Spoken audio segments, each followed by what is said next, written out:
I've alluded to this as we go along, is that as you do more of these public health and public support things during the developmental period, you actually increase the variability between individuals. It's a funny thing. I think a lot of people hope in the environmental area, what they'll hear is if you make environments very rich for everyone will end up equally capable. It's not true.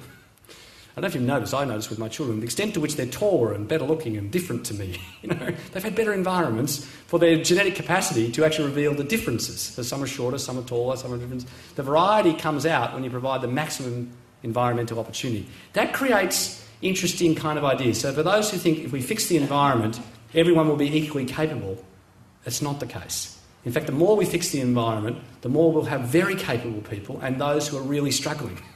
The equity issues will actually increase, not decrease. And therefore the support for those who are not as lucky to finish at the top of many of these particular trees or at the front of these particular races is a really challenging set of issues in these particular areas. And this has major implications for things like higher education and skilled employment and what we pay for in the future and how we set up many of the economic and social markets in which we actually live. I think it's very important in the higher education sphere. As we take more and more people into university, we can't necessarily assume they're all going to do equally well. Or they get what they traditionally got, very little education support to succeed. It actually means the more people you take in, the more educational support you really need to provide for people to do very well on an ongoing basis. But they're not things that are openly discussed or frequently talked about.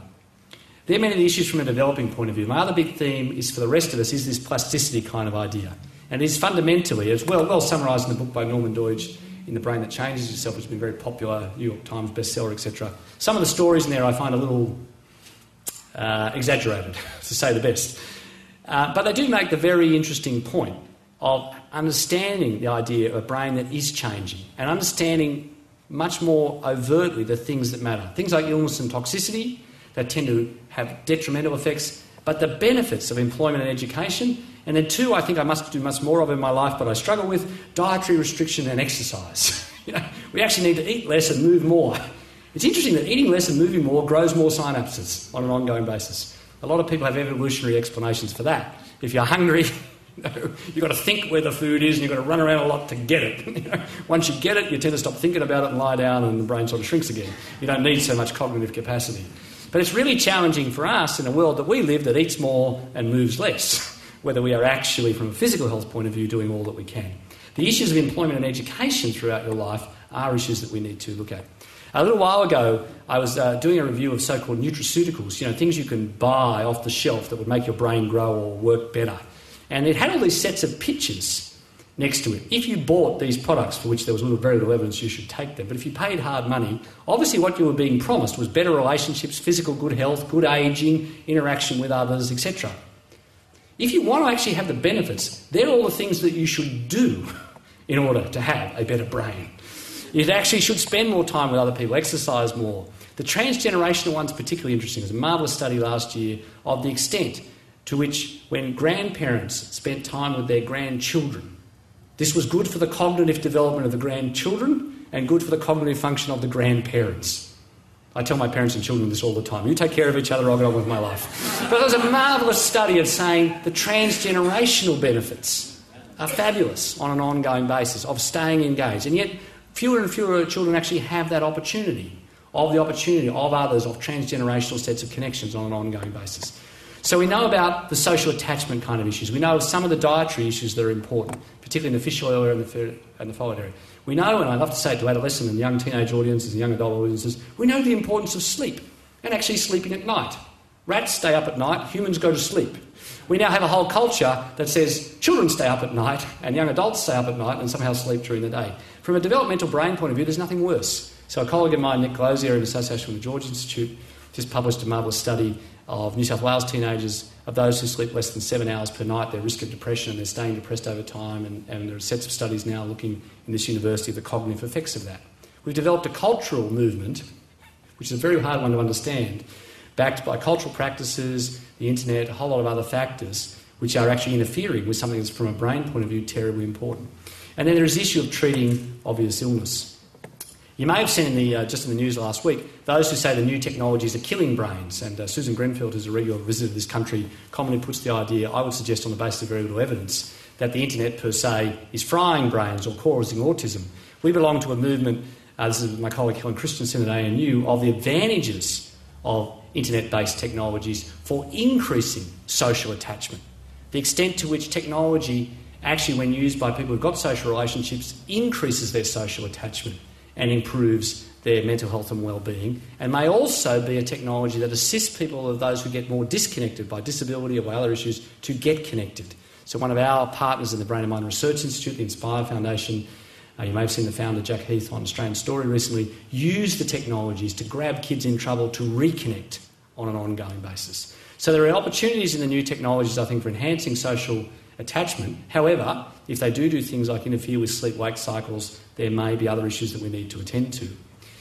And they're the sort of things that we see are changing, and the sort of secular changes that we need to be aware of, things like changes in circadian patterns, things like physical activity. We've been studying the patterns of physical activity in young people with depression, only to find that they're much less than older people with depression. In fact, older people with depression move quite a lot. And we've been trying to work out why this would be. We expected, of course, to be the opposite.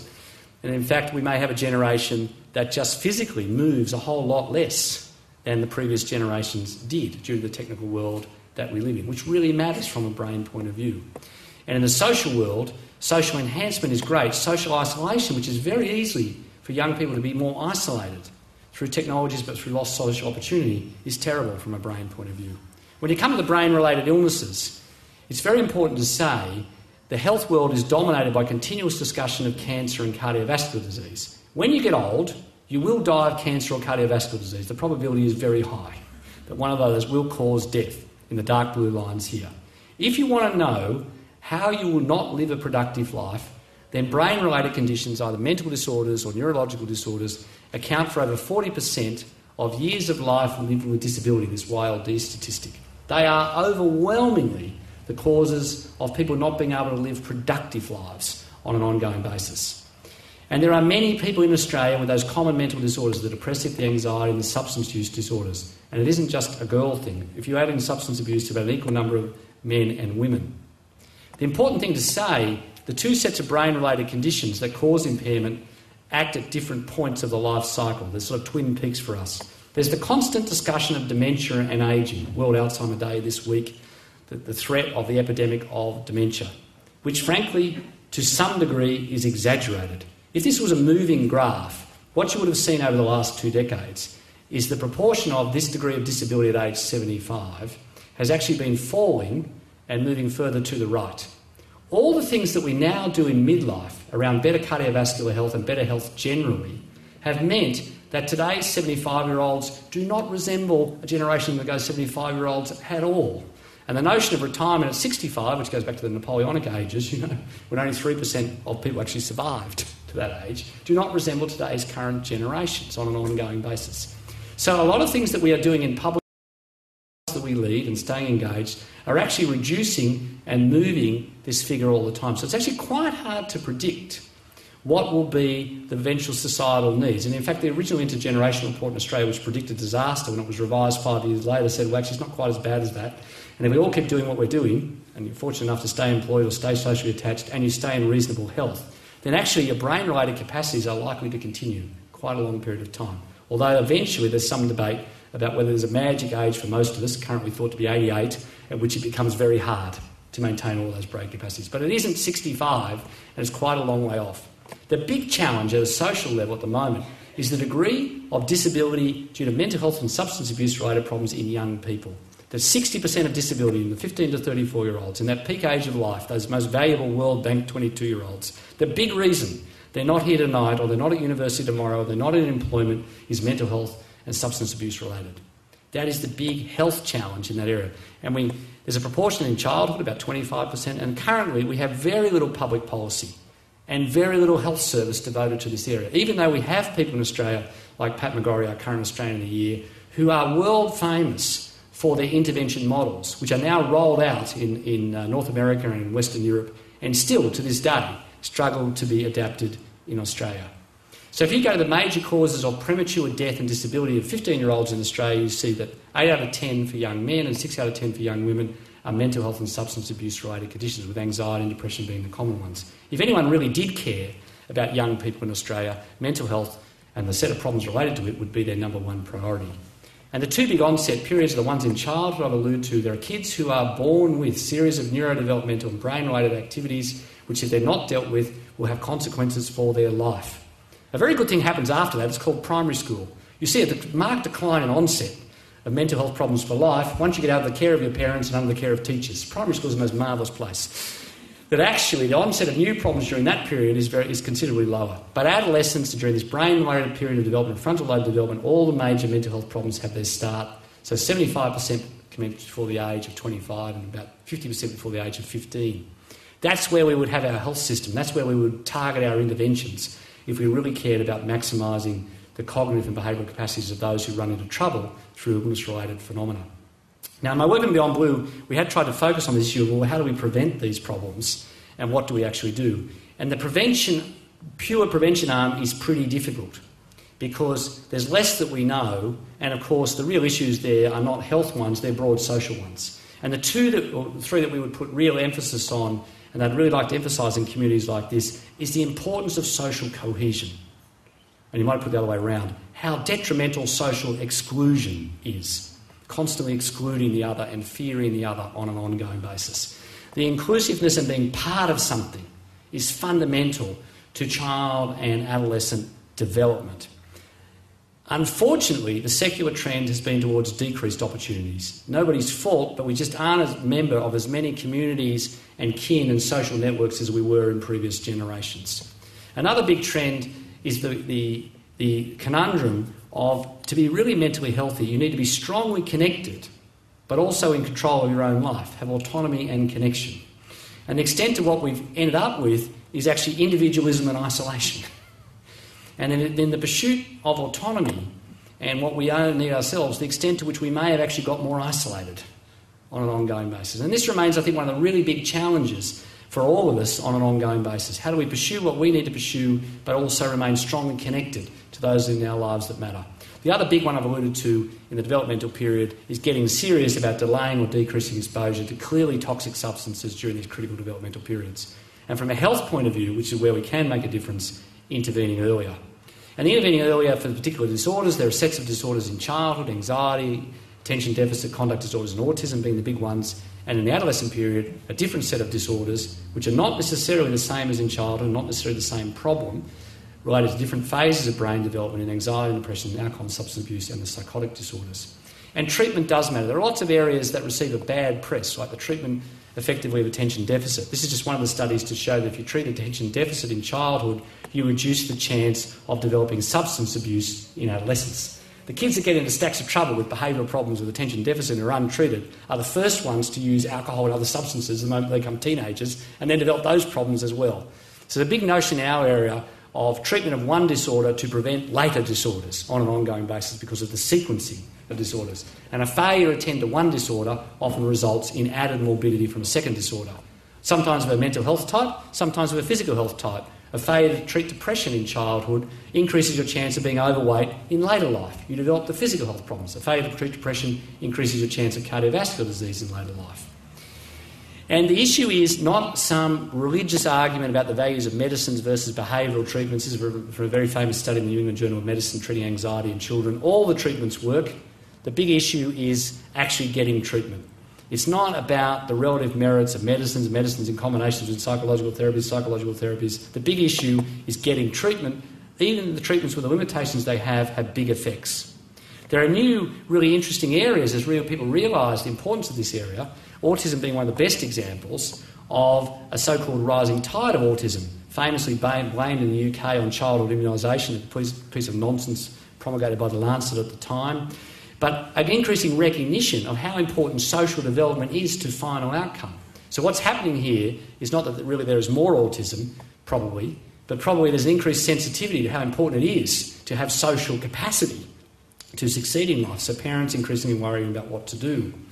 And trying to pick that up earlier, there's some excellent examples of the extent to which you can now use eye tracking technology to tell in a 2-year-old the extent to which it doesn't lock on to a mother's face or another's face. So when mothers tell you, that kid doesn't look at me like my other kids, it doesn't connect. They're typically sent away saying, oh, no, come back in 5 years' time, when it's really bad.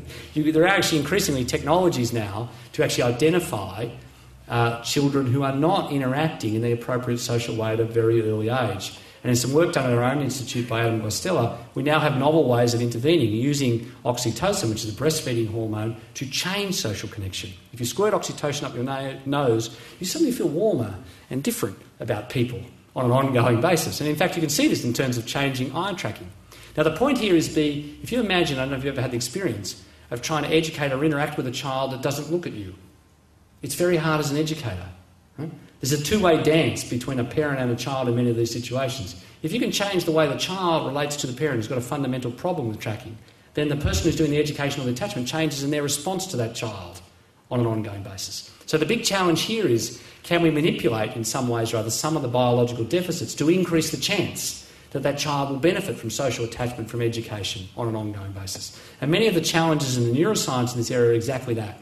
How do we use various medical or biological manipulations to increase the chance that the child will benefit from the other educational or social opportunities? On the other hand, we know more and more about the effects of failing to deal with problems on the brain itself. The area I particularly work in, the area of depression, the extent if you don't treat it, the brain shrinks. Now, this is kind of sort of obvious to those of us who work in the area, but many of the people in other areas of health sort of really struggle with the idea. I mean, what do you mean the brain shrinks? They go, look, when your heart gets sick and it has heart attacks and whatever, it blows out, it fails, the organ itself is damaged by the illness over time and doesn't work so well. That's what happens to your kidneys. If you get an infection, you don't treat it, or you have hypertension, they tend to wither and die, those organs, from the illness. Same thing with the brain. If you leave illnesses untreated for long periods, they are actually quite toxic. They have a whole lot of factors, growth factors, which are decreased in many of these illnesses, and you start to see changes, notably in areas like the hippocampus, responsible for memory and other sets of areas. And we know that the degree of those effects are correlated with the length of untreated illness. And surprisingly, those who've actually been treated and continue to take their medicines, for example, have less of those effects. So I'm one of those people that's involved in a big argument that says, contrary to a lot of publicity, we are not over-treating people, we're actually under-treating people on an ongoing basis. Many people, particularly many men, many young people, many people from non-English speaking backgrounds, many people without economic means are excluded from treatments from which they would derive great benefits, including continuing to be alive. I've been involved in a series of studies that have shown between the mid-1990s and until we lost the plot about 2005 in recording suicide accurately in this country, that as we increased the availability of treatments, suicide rates actually went down. And there was a relationship between access to treatment and being alive on an ongoing basis. Now, in the rest of health, this wouldn't surprise you, but in the suicide area, this is hotly debated. And we're one of the first countries to demonstrate this, has now been demonstrated worldwide. And that rather than killing people when they come into treatment, another common myth out in the community, the greatest chance of suicide in all patients, and particularly in young patients, is in the month before they get into treatment. That is, meaning attempted suicide is often the way that we get people. That's a bad health way to do things. If you wait for everyone to have their first heart attack before you start trying to treat people, needless to say, you lose a lot of people before they get to the hospital on an ongoing basis. But that's been the paradigm in mental health of providing treatments. And it doesn't matter who provides that treatment, and it doesn't matter whether you get a psychological therapy or a medical therapy, it doesn't matter whether you're treated by a GP or a specialist psychiatrist or a psychologist, you have the same phenomena of suicide risk being markedly reduced in people who get to care. Now, the common picture of someone with a mental health problem is not someone who roams the streets and wreaks havoc. The common problem is someone who's quite young, has been that way, often in their mid-30s, from the onset of something around 15, 16 or in their early 20s, and is incredibly isolated. This is part of a campaign we ran with the Mental Health Council of Australia before the 2004 election, for anyone who can remember that election, of which there was an outcome, I think, at that time. The Prime Minister at the time, John Howard, made a particular commitment before then to set up a new mental health initiative, and in fact ended up keeping that initiative largely on economic grounds. We couldn't afford to have generations of people socially isolated with illness, not receiving care, and yet saying we were kind because we provided income support, as the fundamental thing that we did in this country. And I've been associated with a series of reports with the Mental Health Council and the Human Rights Commissioner about the idea of being excluded for service being unacceptable. We've had Senate inquiries in this period in 2006 demanding particular responses. What we haven't had is really any more money into the area. This is a plot of the increase in health expenditure over a 15-year period and the increase in mental health expenditure, which is about 7% of the national health budget. So we're about 27% of disability costs. We get about 7% of the health budget, and nothing's changed, even though we've had a national strategy for 15 years. In other words, at a national level, we talk the talk, but we don't walk the walk. We just actually do what we've always done. And in fact, the period of health reform we've done what we always do, put more money into hospitals, cancer hospitals, surgical waiting lists, emergency departments, all the traditional health structures that are always funded, and mental health remained essentially the same. We did get, courtesy of John Howard and Maurice Yemmer, a new national plan, much of which is unfinished business, particularly in the homelessness area and in other areas, and a lot of the investments in the other social factors which are so critical in terms of actually maintaining people's lives in the community with mental health problems like housing remained unaddressed.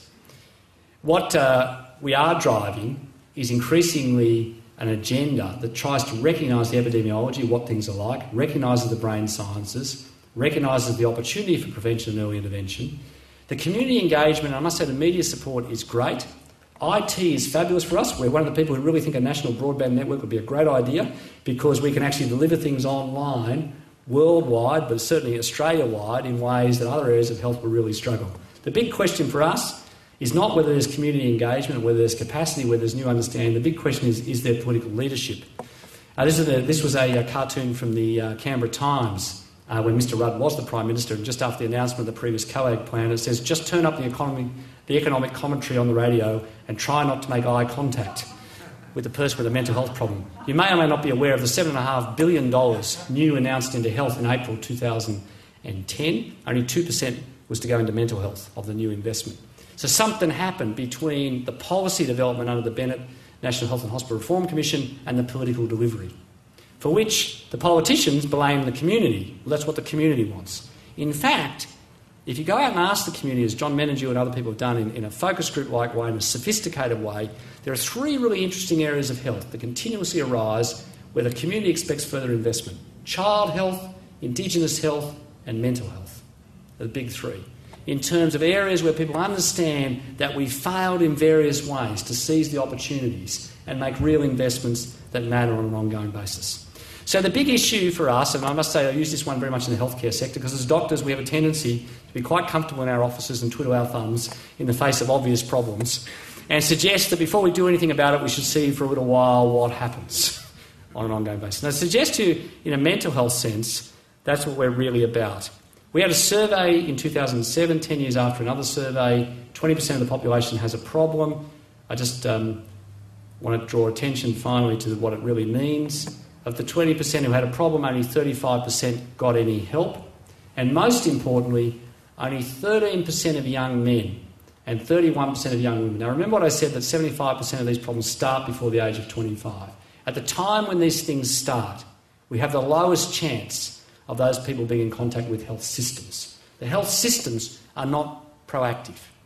Many of the social groups and connections that young people have are not necessarily proactive. They're very supportive of each other. A lot of work that we've done with young people is about supporting each other and connecting with the young people. But we don't necessarily, as the rest of a society, assist young people to get help on an ongoing basis.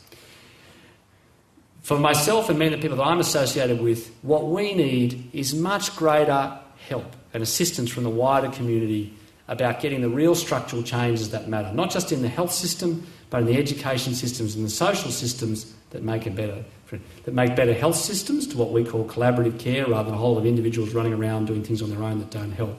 And a new focus on where the real action is, and part of a movement I am part of with Pat McGorry, something that's a great system, and we have at one of these Headspace centres here at the University of Sydney, down where we work. But the tragedy is that this is a program we agreed to the Howard government with in 2004. In 2010 in Australia, it's still considered a pilot program. And in fact, the funding per site has gone down, not up, in that particular period. As many people are a notion, we're Qantas. We're a nation of pilots. We do marvellous innovation. We just can't bother to roll it out across the country to benefit most people in need. And in many of these areas, in mental health, in neuroscience, in these intervention in the early area, we are some of the greatest innovators in the world, but we're the world's worst at actually delivering that to the wider population. We are, one of our own, part of this, the Maurice Yemmer building at the back of the BMRI is all about early intervention. And in a sense, that's the message I'd like to leave you with, is that we have tremendous understanding now, on basis of the neuroscience, the social policy, the health developments, of the extent to which there are critical settings in which you can maximise brain development, in the educational settings, in family settings, in enriched social environments, that are very likely to deliver not just better mental health, but better cognitive outcomes. We have a much better idea about what sort of social risk factors we need to actually reduce. And rather than just making the environment better so that those who are more capable get more advantage, we seriously need to attend to the issue of actually assisting those who are struggling earlier on, that they get the early intervention so that they too have the best opportunity of achieving genuine mental health and collectively for all of us better mental wealth. Thank you.